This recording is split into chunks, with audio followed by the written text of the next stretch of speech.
Hello everyone, this is Daryl Johnson from Maximum Impact Martial Arts. In this video I'm going to show you how we wrap hands for kickboxing or boxing.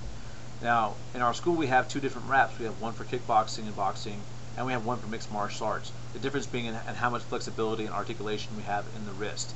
So this one's a little simpler than the mixed martial arts one, which is good. So let's get started.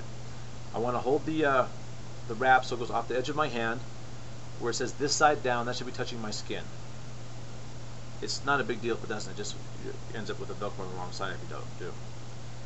Now, this wrap is 180 inches, which is really long. Most people will be fine with 108 or 120 inch, but I need to find a wrap with the color that you can see on video, so I chose this one. So I'm going to do about 4 loops around my wrist. I want to make it snug, but not super tight. Then I go right from here, I cross the back of my hand, so I have the 4 loops. I'm going to go in between, I'm going to go around the edge of my hand and do another 4 loops around my knuckles. Again, if you have really small hands, you do more. If your hands are very large, you might do a few less. Now you have another option at this point. If you want extra protection and you have enough cloth, you can go back and forth and add some layers to your hand wrap. But we're going to keep this simple today, so I'm not going to do that for this video. So I have 4 loops around the knuckles. So I snug it up, I hold my hand flat. So I'm now going to take the wrap that's hanging off the edge of my hand and go around the base of my thumb and in between my pinky and my ring finger. I snug it up.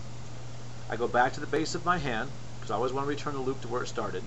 I'm now going to cross my wrist, snug it up, come underneath my hand, so I'm in between my index finger and my middle finger, and I go back to the base of the hand. So I want this X pattern. So I have an X here and I have an X in the palm. Snug it up again.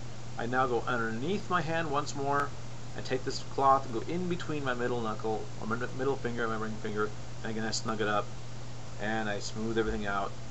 Again, I'm doing this hand wrap sitting down because that's where the camera is. It's really hard to do that. It's easier to do it standing up. Plus the Velcro tends to stick to the carpet if you are on carpet, as I am. So I snug it up. Now I'm going to finish up the remainder of the wrap on my wrist.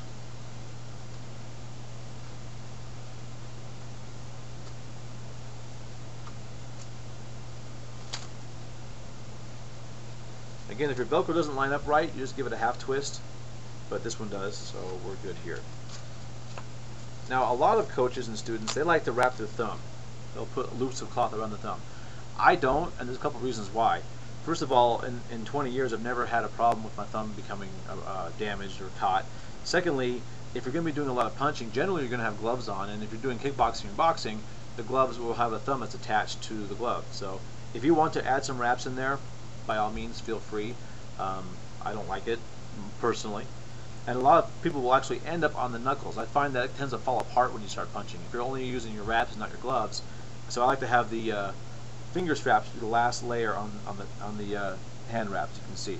So I have palm, I have back of the hand, I have knuckles protected, and I have, of course, lots of wrist protection. So this is a pretty solid wrap, and you want it so it's snug but not making your fingers fall asleep. And but you don't want it falling apart as you work out. Okay, that's kickboxing or boxing. Enjoy.